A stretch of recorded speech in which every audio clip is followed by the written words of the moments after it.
Nous sommes mercredi 9 août 2023. Kinshasa Direct, deux sujets nous intéressent au-delà de nos petites limites, justement physiques. Le Rwanda, la diplomatie a du plomb dans l'aile. Pour quelles raisons, justement, alors que le pays semblait séduire plus de partis politiques et plus de partenaires étrangers, notamment quelques États africains, après Bruxelles qui a refusé d'accréditer Vincent Karega, c'est au tour de l'Angola et du Caire de pouvoir lui emboîter les pas. Les deux ambassadeurs proposés par Kigali ont été tout simplement refusés. Nous allons en parler avec Bruno Kaïmois, expert en relations internationales. Le second dossier de ce soir, c'est donc les élections de 2023. Les femmes semblent être plus déterminées à affronter toutes les échéances. Nous allons ce soir recevoir une femme, Stéphanie Kitoumé Mwamini, de Ensemble pour la République. Elle va s'entretenir avec nous sur le sujet, d'autres sujets connexes. Chez nous, l'actualité s'impose. C'est même la priorité. Jenny Kayembe est en place pour vous en donner les principales articulations. Jenny, bonsoir. Bonsoir Fabien Lumbala, bonsoir à tous. Merci de choisir Télé 50 pour vous informer.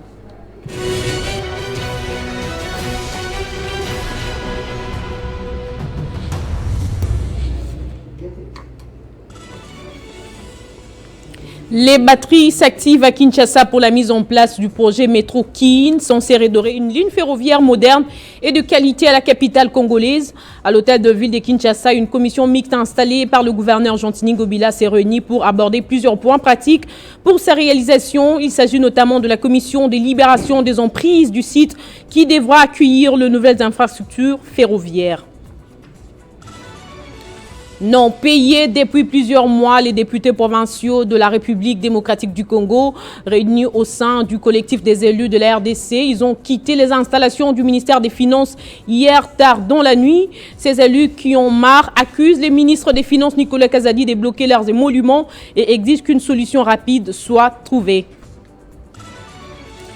Guerre au Soudan, la situation sanitaire reste chaotique.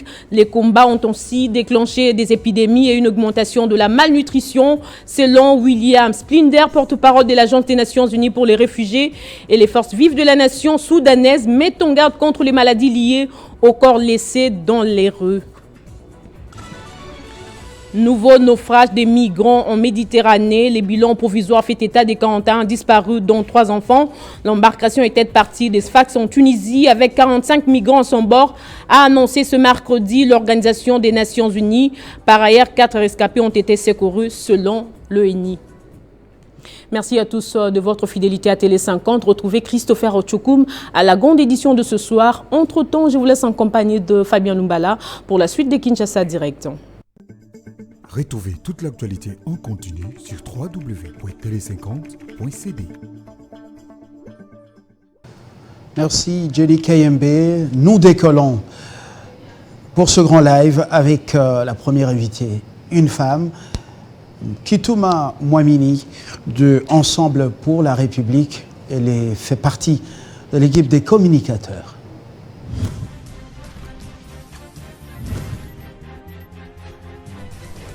Une question, monsieur le secrétaire d'État, au sujet de la situation actuellement au Niger. Quel est le rôle que jouent en ce moment les États-Unis? Participez-vous aux efforts de négociation?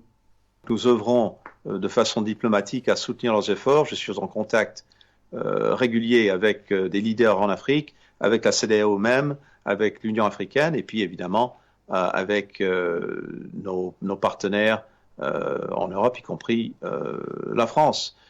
Donc nous, comme d'autres pays, nous essayons d'avancer la diplomatie. La négociation pour éviter une intervention militaire. Il est sûr que la diplomatie, c'est le moyen préférable de résoudre cette situation. C'est la démarche actuellement pour la CEDEAO, c'est notre démarche. C'est pour cela que nous œuvrons en ce moment. La suite, nous verrons. Monsieur le secrétaire d'État, merci beaucoup. Merci à vous.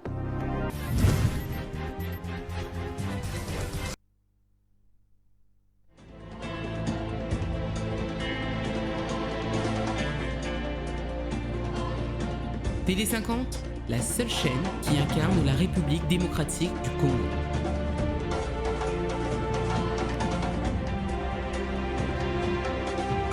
Télé 50, simplement congolais.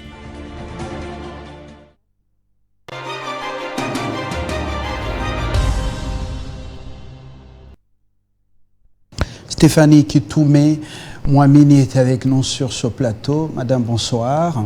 Bonsoir, Monsieur Fabien. Merci beaucoup pour l'invitation. Télé 50 reçoit vos remerciements. Vous êtes parmi les femmes les plus dynamiques au sein de cette formation politique de Moïse Katumbi, Ensemble pour la République. Vous faites partie de l'équipe des communicateurs. Vous êtes, avant la dernière décision justement de la Cour constitutionnelle, à ce que nous sachions, vous êtes dans la course pour la députation nationale. C'est pas encore officiel.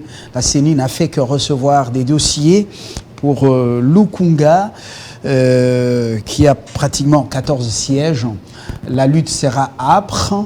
Et pour l'instant, nous nous limitons à ce niveau. Mais la toute première préoccupation, parce qu'il s'agit de votre formation politique, une femme dynamique aussi, elle s'appelle Munongo Inamizi. Certains disent qu'elle est princesse. Elle a jeté l'éponge à la présidence des femmes de cette formation politique. C'est déjà son éloignement de Moïse Katumbi. Comment avez-vous accueilli la nouvelle, au-delà des raisons de santé? Étant donné que nous sommes habitués avec elle au sein de la dynamique des femmes pour le changement, nous avons été surpris par cette démission. Et après avoir entendu la raison qu'elle a poussée, qui est celle des santé, on a trouvé que c'était pas une mauvaise décision, c'était une bonne décision, et étant donné que la santé n'a pas de prix. Vous connaissez sa ferveur, son dynamisme, même si elle dirigeait une dynamique, et puis son engagement, son radicalisme, ce départ vous a donné quand même des graves soucis quand même, en tant que formation politique? Pas quand même, ça nous a donné des graves soucis. Mais par rapport à la santé, nous ne devons que fléchir devant cette décision qui est tout à fait normale par rapport à la raison évoquée. Elle va nous manquer, elle nous a beaucoup appris et elle fait partie de mes mentors. La princesse Dominique Munongo, c'est la princesse de Bayeke et députée nationale. Elle nous apprend beaucoup, elle nous fait les coachings au jour le jour et son engagement nous inspire et son encadrement nous est vraiment d'une utilité exceptionnelle.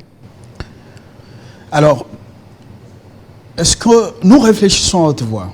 Oui.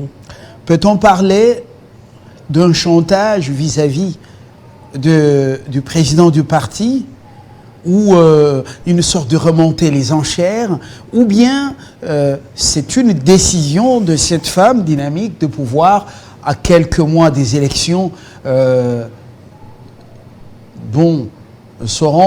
remettre en scène davantage, et puis voler de ses propres ailes sans Katumbi Chapwe? Pas du tout, c'est pas une mise en scène. Et je devais éclairer l'opinion que Madame Dominique ou la princesse Dominique a quitté ses fonctions de coordonnatrice nationale de la dynamique des femmes pour le changement. Elle n'a pas quitté Ensemble pour la République. Elle est toujours avec nous, avec Ensemble pour la République, et elle est toujours disponible pour travailler et œuvrer, servir les pays à travers notre parti. Donc ce n'est pas une mise en scène, ça n'a rien à voir avec... Donc c'est sincère, il reste sincère, avec Moïse Katumbi et Ensemble pour la République, mais ça coïncide avec la sortie d'un audio qui serait une tétrise de l'une de ses sœurs qui met en évidence justement un malaise au sein de Ensemble pour la République. Il y en a qui se retrouvent financièrement autour du patron, du parti, et avec des sommes faramineuses. D'autres ne se démènent qu'avec leurs propres moyens, alors que ceux qui mouillent réellement les maillots ne se retrouvent pas. Et puis, il y a une crainte, cette crainte de pouvoir, en dernière minute, être surpris. Les membres du parti que vous êtes, selon cet audio de Madame Munongo, l'audio est identique, selon plusieurs observateurs. Voilà. La crainte d'être surpris en dernière minute pour dire le président du parti appelle la base à voter pour Félix Tshisekedi, par exemple.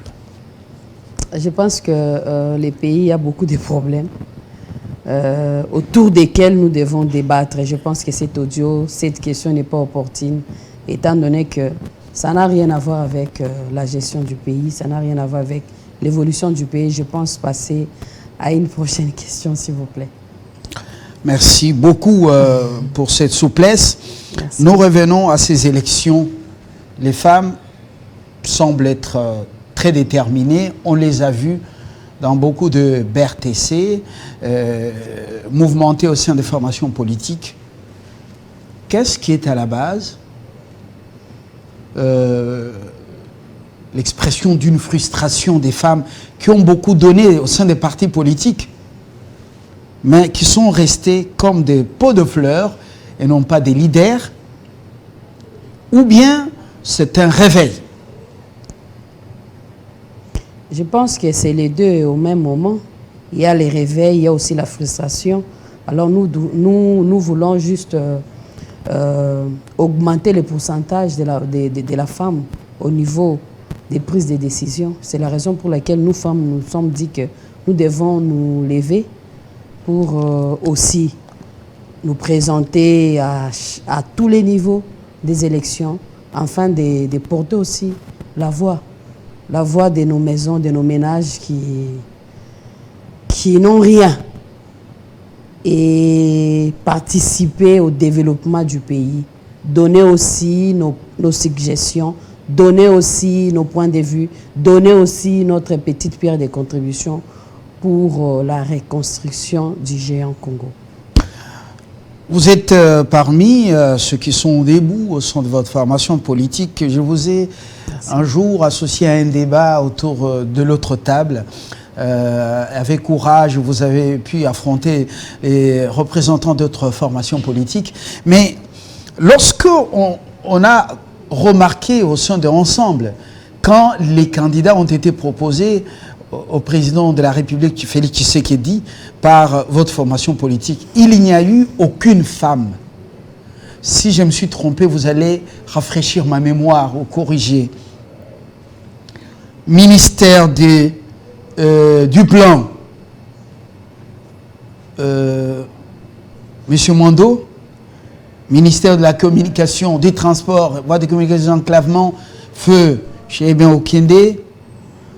Il y a eu les affaires étrangères, celui qui était avec vous, mais qui n'est plus avec vous, Lutundula Apala Christophe, et puis Mwando, et plutôt Mouindo, l'enseignement supérieur universitaire. Je n'entre pas dans le cadre des mandataires. Il n'y a eu aucune proposition d'une femme.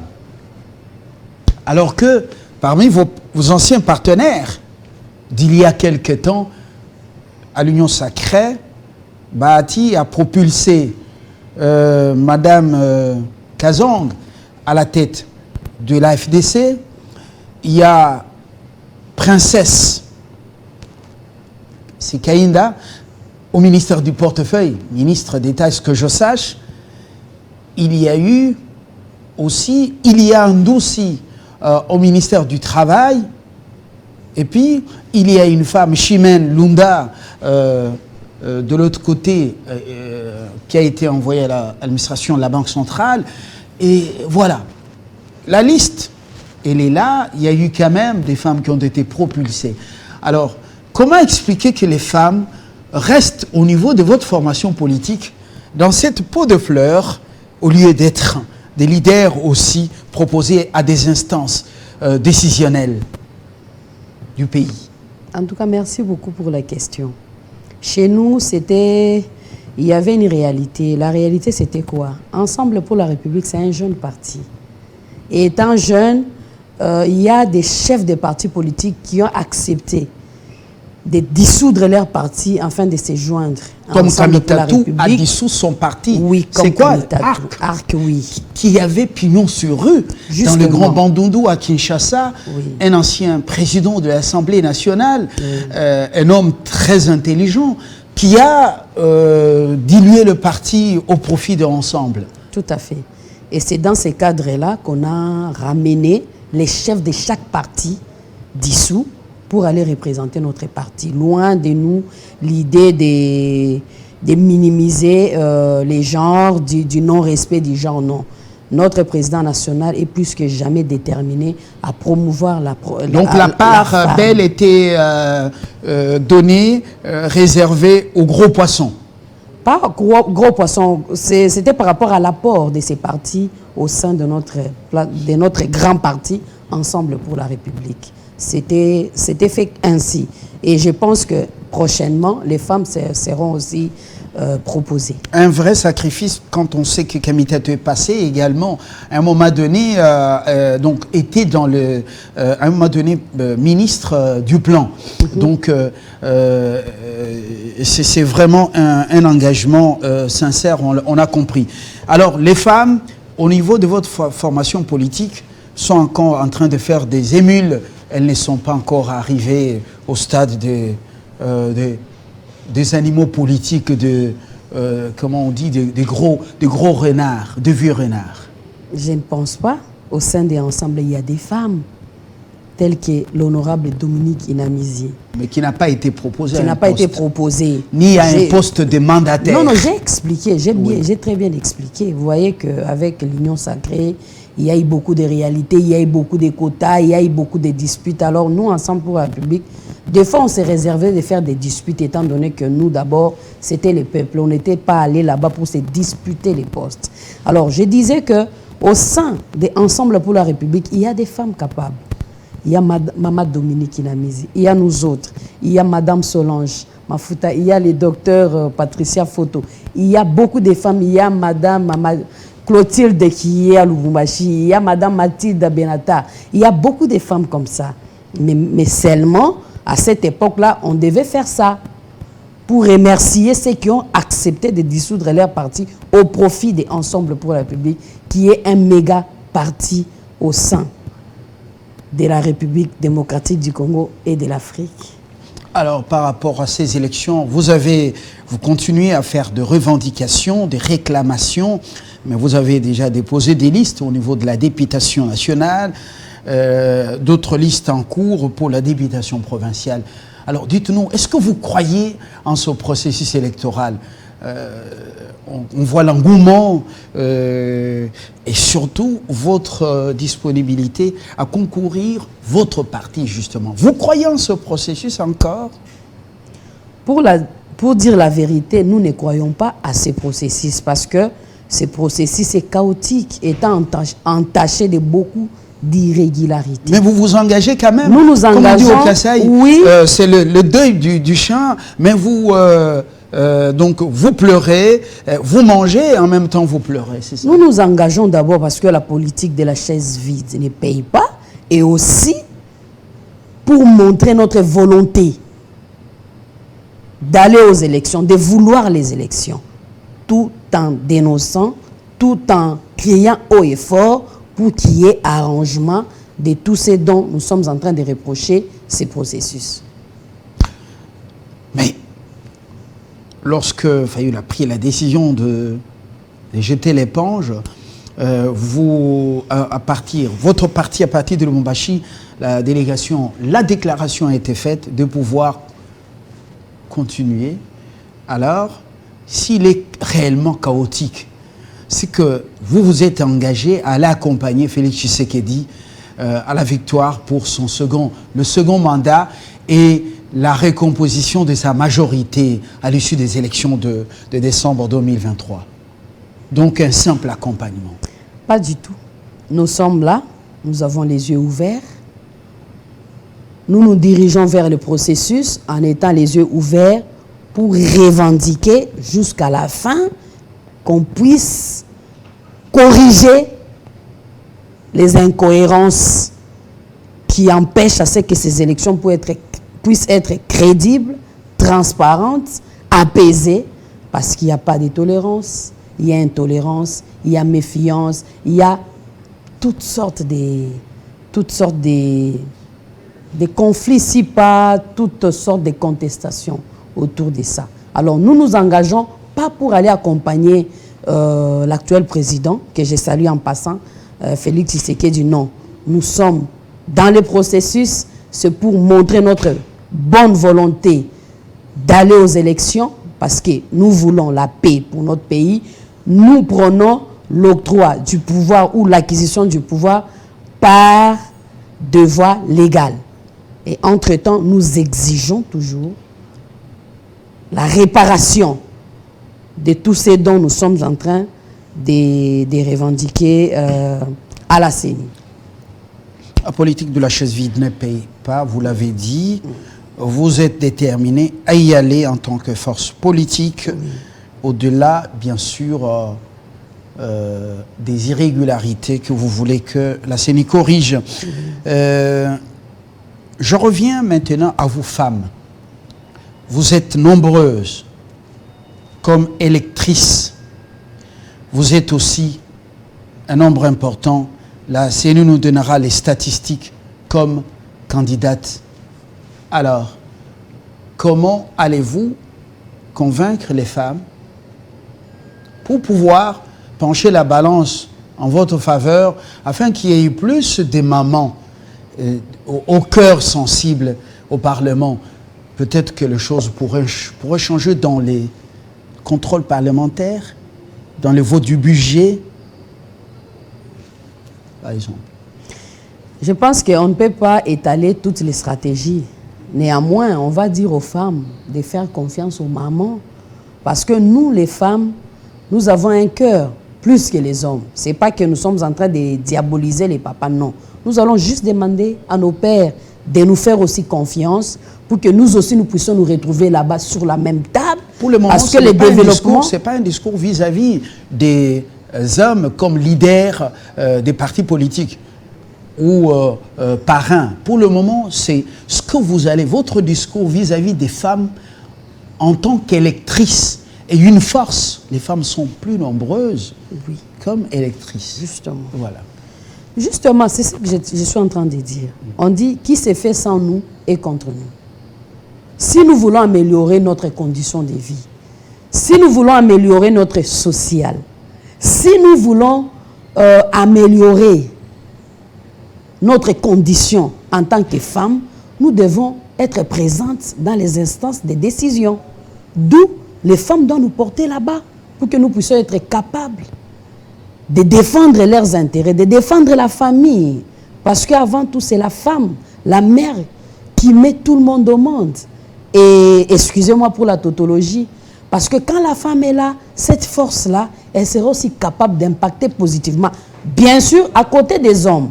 Nous sommes en train de dire ainsi parce que dans les instances de prise de décision, il y a plus d'hommes que de femmes. Ça, c'est vrai, c'est une évidence. Justement, c'est la raison pour laquelle nous voulons qu'il y ait équilibre.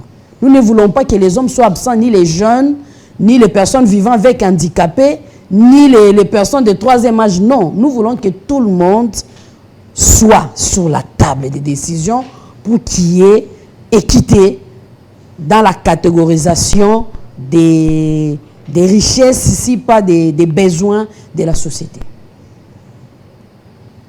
Dernière préoccupation, les contraintes qui vous attendent en tant que potentiel candidat, en attendant justement que ce soit officialisé, en tant que mère, en tant qu'épouse, en tant que femme dans la société.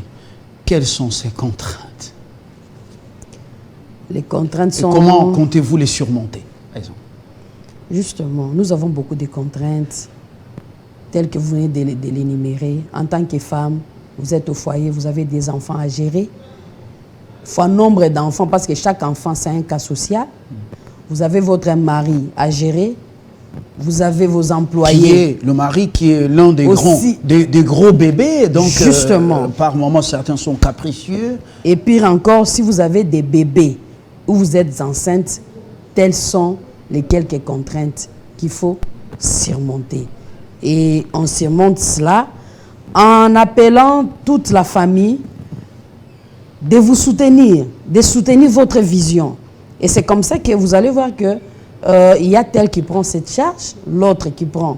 Par exemple, si je suis mère, j'allaite, il y a une personne de ma famille qui doit être là pour garder mes enfants. Si cette personne n'est pas à Kinshasa, il faut se contenter d'une nounou. Oui, des nounous, avec toutes les réalités autour de ces nounous-là. Ouais. C'est vraiment compliqué, mais par la foi, avec la foi, nous sommes très sûrs que nous aurons l'occasion, si pas les moyens, de surmonter ces obstacles, enfin de nous présenter pour aussi amener la voix de cette femme, si pas de toute la société. Très bien. Stéphanie Kitoumé, Mwamini qui signifie celle ou celui qui croit en Kiswahili. C'est ça, n'est-ce pas? Oui. Et Kitoumé envoyé. Alors, nous avons reçu une envoyée ce soir et nous disons merci à l'envoyé d'avoir été à la hauteur et surtout de la sobriété et de la simplicité avec lesquelles vous avez pu répondre. Vous avez répondu à nos questions, même pièges, même pics. Très bonne soirée. Merci beaucoup. Plein succès, bonne chance pour la bataille qui s'annonce si réellement l'équipe de la CENI va nous amener aux élections en décembre. Bonsoir. Et après Madame Kitoumé, c'est Bruno Kaïmo qui nous rejoint. Nous allons nous plonger dans la diplomatie chez les voisins. Cette diplomatie a du plomb dans l'aile. 3 diplomates refusés par 3 grandes capitales, Bruxelles, Luanda et le Caire. Alors que ça tournait bien pour eux depuis un certain temps, il semble que l'approche lobbying et plaidoyer de Kinshasa commence à porter des fruits sur ce plan diplomatique.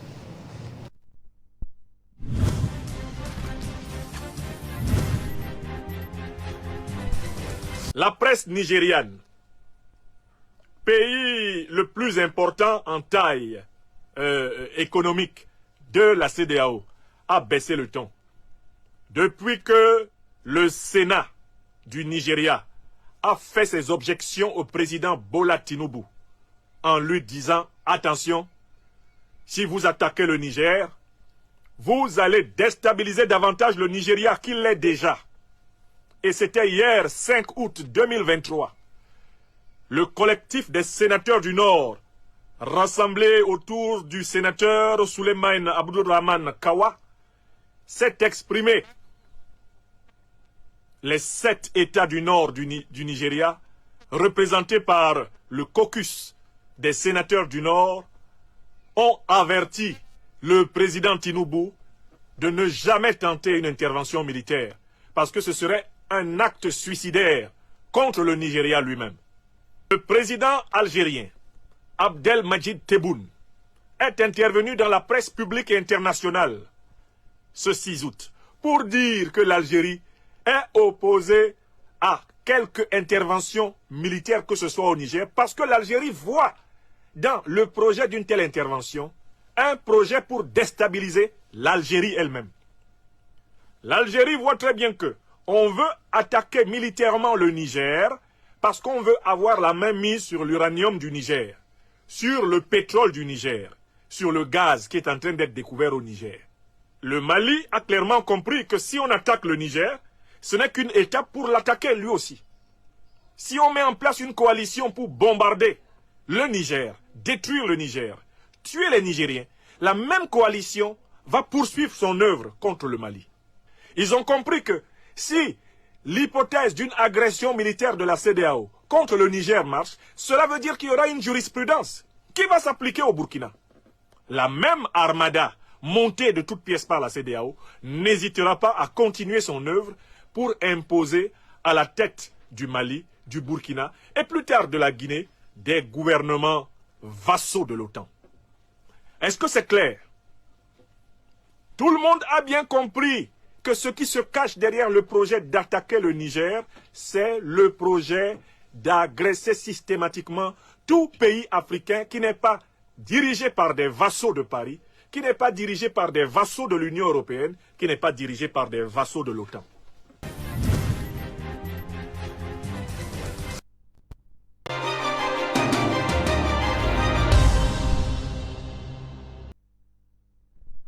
Je reçois Bruno Kaïmoa, Manénon sur ce plateau. Bonsoir, Monsieur Kaïmoa. Bonsoir, Fabien. Vous avez suivi l'actualité qui est abondante. D'abord, nous allons nous focaliser sur le plan diplomatique. Vous avez suivi qu'après la Belgique qui a refusé d'accréditer Vincent Karega, Luanda et le Caire refusent à leur tour d'accréditer Charles Katamba et Dan Muyumba, deux ambassadeurs rwandais proposés par leurs pays respectifs. La diplomatie rwandaise du plomb dans l'aile, refus des 3 ambassadeurs accrédités diplomatiquement, ça ne pèse pas négativement? Oui, Fabien, je crois que ça, ce sont des signaux clairs qui montrent effectivement que le régime rwandais est au bout de ses aventures. Parce que si on prend la carte du monde, on situe où se trouvent ces 3 pays où on a dû refuser l'accréditation de ces 3 ambassadeurs rwandais. On voit la Belgique qui est au niveau de l'Union européenne. C'est que les pays de l'Union européenne commencent à se poser la question sur les comportements des diplomates rwandais, sur les mensonges qui sont toujours distillés de manière continue par les diplomates rwandais. Et ils sont fatigués d'avoir des gens qui sont là pour éliminer, pour tuer, pour mentir. Et donc, le fait que la seule Belgique ait décidé de mettre fin, de prendre cette décision-là, il ne faut pas que les gens croient que ça va se limiter au niveau de la Belgique. Une décision qui a influencé Luanda, qui a influencé le Caire. Non, il y a aussi d'autres, on reste d'abord en Europe, il y a aussi d'autres pays de l'Union européenne qui vont se poser la question de dire pourquoi la Belgique a posé cette action, et la Belgique doit pouvoir s'expliquer parce que l'Union européenne, pratiquement, c'est l'association de plusieurs pays. Oh, mais Karega a un souci quand même dans le passé. Personne non grata donc à Pretoria, après la mort de Karegeya, une personnalité importante mais opposante au régime de Kigali, et la mort de certains opposants en Afrique du Sud. Il a été renvoyé. Kinshasa l'a aussi renvoyé. Lui, il a un souci dans le passé. Mais Charles et Dan, eux, pourquoi Luanda et le Caire refusent-ils de le faire? Qu'est-ce qu'ils redoutent à leur tour? Oui, Fabien, vous savez, dans la procédure d'accréditation des ambassadeurs, les pays qui doivent recevoir l'ambassadeur qui est nommé par un pays ami doivent toujours se donner la peine de vérifier la biographie, les passés de la personne qui vient représenter pratiquement l'autre pays, pour se rendre compte si cette personne sera une personne qui va contribuer pour la paix ou une personne qui ne va pas travailler pour la paix ou une personne qui viendra perturber l'ordre, ça peut être national ou international. Et donc, le passé d'une personne comme Karega, on a vu ce qu'il a fait en Afrique du Sud, on a vu des autres qu'il a créés en République démocratique du Congo. La Belgique ne peut pas se taper ces listes-là, simplement parce que la Belgique sait qu'accepter un criminel comme Karega, c'est avoir des problèmes directs, d'abord avec l'État congolais, mais il ne faut pas aussi oublier la diaspora congolaise, qui est là-bas, qui est une diaspora debout, qui ne peut pas accepter n'importe quoi. Donc, c'est un État qui a dit penser sa décision. Et si vous voyez ce qui est à ce niveau, est-ce que c'est la diplomatie congolaise qui commence à prendre du poil de la bête, reprendre du poil de la bête, ou bien c'est l'influence de la communauté congolaise sur place à Bruxelles? Je crois qu'il y a les deux. Il y a les deux. Vous voyez, la diplomatie, oui, les diplomates doivent travailler, mais il y a le niveau de conscience de la population qui doit accompagner l'action ou les actions gouvernementales. Mais il faut aussi dire une chose, parce que parfois, nous, on ne sait pas comprendre certaines actions lorsqu'elles sont posées. Oui. Quand le président de la République avait pris le pouvoir, il a beaucoup voyagé. Et les gens se sont plaints des voyages qu'il a effectués. Mais il y a quelque chose, quand on prend un peu, quand on regarde un peu la stratégie du président, on est en train de se rendre compte que les Rwandais avaient détruit l'image de la République démocratique du Congo partout dans le monde. Est-ce que ce ne sont pas les Congolais eux-mêmes qui avaient détruit l'image de leur pays? Non, il y a les systèmes de Ubwenge. Oui, il y a aussi il y a d'abord principalement les systèmes de Ubwenge que les Rwandais étaient en train d'asseoir presque dans différents coins. Dans les milieux diplomatiques. Oui. Et alors, Ubwenge signifie quoi en français? Ubwenge, logiquement, c'est cette pratique de distiller le mensonge pour discréditer l'autre. Donc, c'est le système sur lequel est fondé le pouvoir de Kagame. Donc, c'est pratiquement un pouvoir qui fait tout pour mentir, pour faire croire aux autres, pour faire avaler aux autres populations du monde que sa thèse, ce qu'elle est en train de dire, c'est la meilleure thèse, même si ce qui est dit n'a rien à voir avec la vérité. Regarde comment ils ont vendu le génocide rwandais. C'est avec ce système de Ubwenge qu'ils l'ont fait. Donc ils ont réussi à convaincre le monde entier que les Hutus ont massacré les Tutsis. Oui, il y avait massacre, mais il y avait double massacre. Les Tutsis ont massacré les Hutus, les preuves sont connues, mais cette petite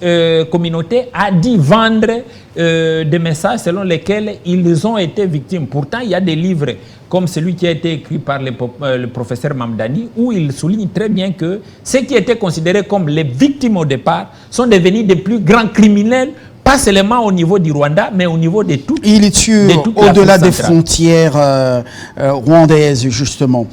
Alors, mais vous semblez oublier la part des parlementaires européens, français, belges, comme celui qui a, dont le nom ressemble aux noms africains, là.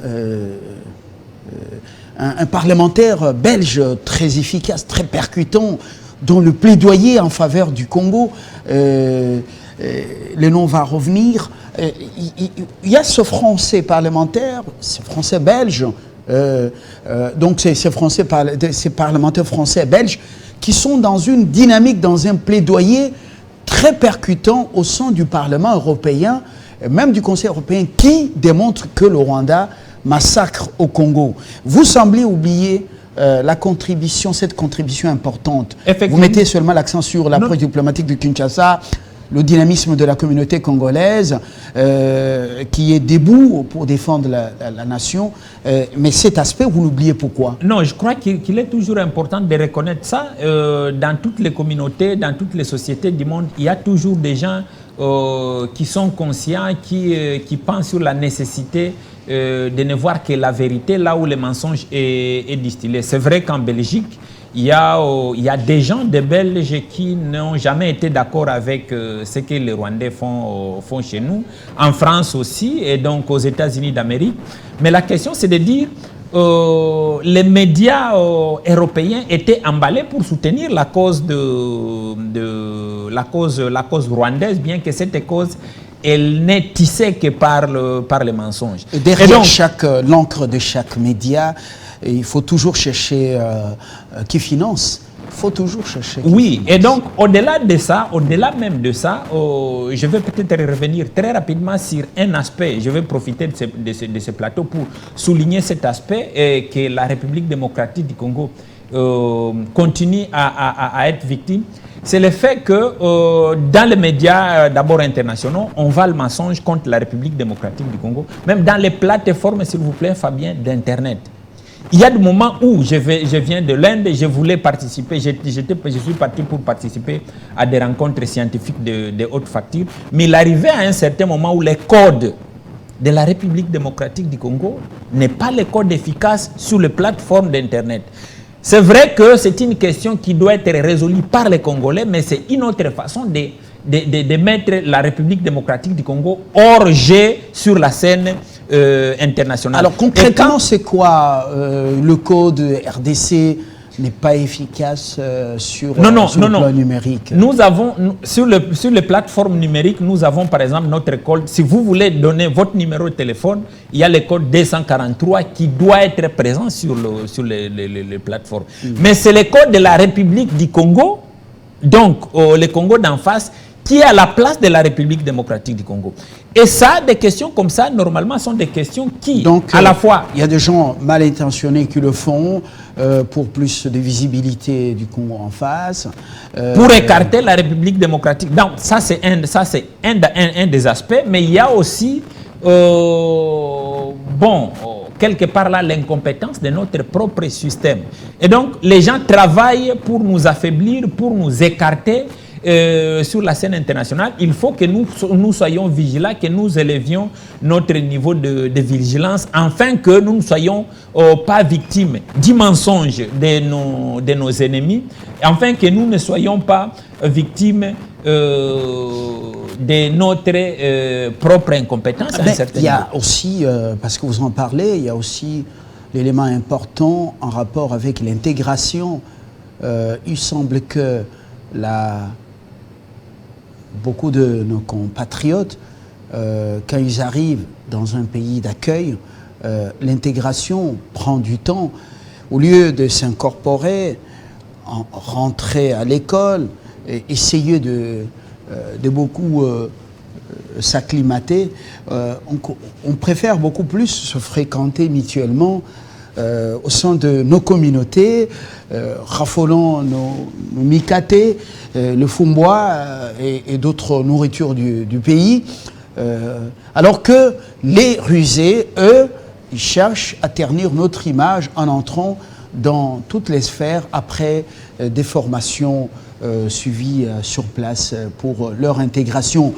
L'accès à des bourses, certains Rwandais dans certains pays où nous sommes passés ont obtenu des bourses de manière mensongère, illégale, au nom du Congo, et ils sont là comme des étudiants congolais, le cas en Suisse par exemple. Oui Fabien, on a connu des moments où ces aventures ont connu leur apogée, mais là je crois que les aventures rwandais sont en train d'aller vers la fin. Donc c'est là qu'on doit rester éveillé, on doit travailler pour pouvoir arrêter avec cette logique-là. Donc il faut que nous soyons présents, nous soyons vigilants, nous soyons éveillés pour bloquer les différentes portes qui peuvent être ouverte par l'ennemi afin de ternir l'image de la République démocratique du Congo. Et donc, on a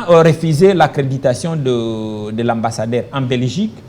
Dans le monde arabe, il y a l'Égypte qui vient de le faire. Donc, l'Égypte, en le faisant, tous les pays du monde arabe vont se poser la question de dire pourquoi l'Égypte l'a fait. En Afrique australe, nous avons l'Angola. Donc, nous avons 3 grands espaces internationaux où la diplomatie rwandaise vient de connaître un échec cuisant. Donc, il revient à nous. Est-ce que ça pourrait souffler, le refus de Luanda pourrait souffler une réflexion apprivoisée, par exemple, à Brazzaville, qui semble vraiment qui semble être tombée sous le charme de Kigali? Oui, je crois que le président du Congo-Brazzaville, c'est pratiquement un homme qui ne sait plus lire les signes de temps. Il est dépassé par les temps, il est dépassé par les événements. Et donc, il semble être parmi les rares présidents qui continuent encore à croire à un régime qui est en train de descendre petit à petit dans les enfers. Et donc, le président angolais, c'est pratiquement un président qui est dans une dynamique internationale, panafricaine, une dynamique qui veut qu'il ait la paix, et la vraie paix dans la région des Grands Lacs. Mais bon, on ne peut jamais oser comparer le régime du Congo-Brazzaville et les régimes angolais. Et donc, nous sommes devant des réalités différentes. Ce que Sassou fait n'a rien à voir avec le président angolais. Mais les Angolais, ils sont conscients de la dynamique, de la réalité qui est en train de se passer au niveau de l'Afrique centrale. Voilà pourquoi ils ont refusé l'accréditation de l'ambassadeur. Vous avez suivi angolais à partir du moment des Rwandais en Angola, à partir du moment où ils se sont rendus compte, d'après leurs propres sources, que c'était un fauteur de trouble qui était envoyé pour présider, pour être à la tête de la mission diplomatique rwandaise à Luanda. Vous avez très bien avant Bruxelles suivi les réactions des Béninois lorsque des Rwandais ont été responsabilisés dans des domaines stratégiques à Cotonou. Vous avez suivi la réaction. Apparemment, il y a une dynamique, à part la Centrafrique, le Congo-Brazzaville, une dynamique sur le continent qui commence à comprendre qu'un pays ne travaille pas pour l'Afrique. Et ce pays serait dans une dynamique nuisible, très toxique pour le développement pour la paix de l'Afrique ou en Afrique. Vous savez, Fabien, dans les pays africains, il y a deux types de politiciens, deux classes de politiciens. Il y a des politiciens ou des hommes d'État africains panafricanistes.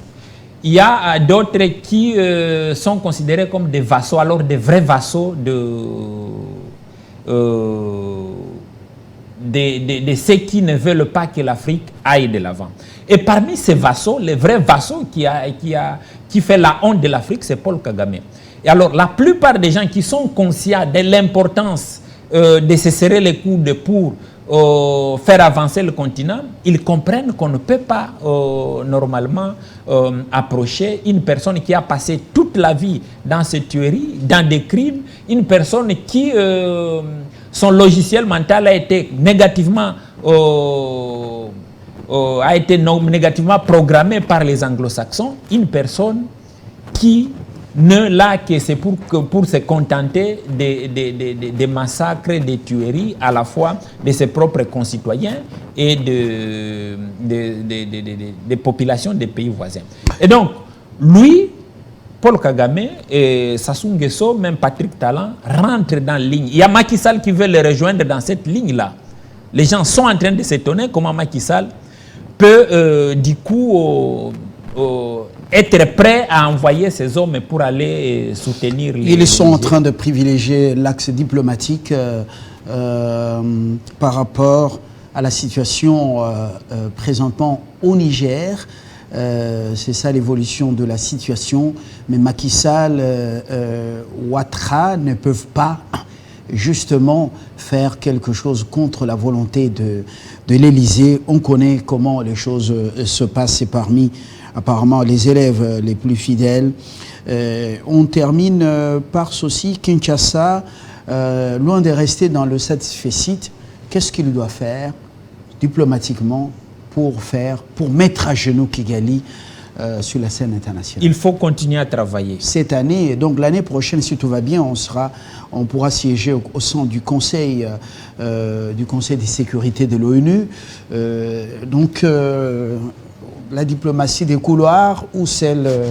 Il faut continuer à travailler, le pouvoir public doit travailler, la diplomatie doit travailler, la diaspora doit continuer à faire pression, le pouvoir rwandais est essoufflé, il y a des signaux qui sont présentés à la fois à l'intérieur où l'homme ne commence à se faire entourer que par sa propre famille et à l'extérieur où on ne veut plus voir que ces hommes, ceux qui ont été plongés dans des tueries, soient envoyés pour représenter le pays. Donc, avec ces doubles signaux internes et externes, on comprend que le régime rwandais va tout droit vers sa fin et il revient à nous de travailler pour aider ce peuple rwandais à se libérer de ces criminels dictateurs. Nous avons un souci énorme, c'est le génocide, le plus grand génocide de l'humanité. Nous n'avons pas allé aider les Rwandais à se débarrasser des Kagame.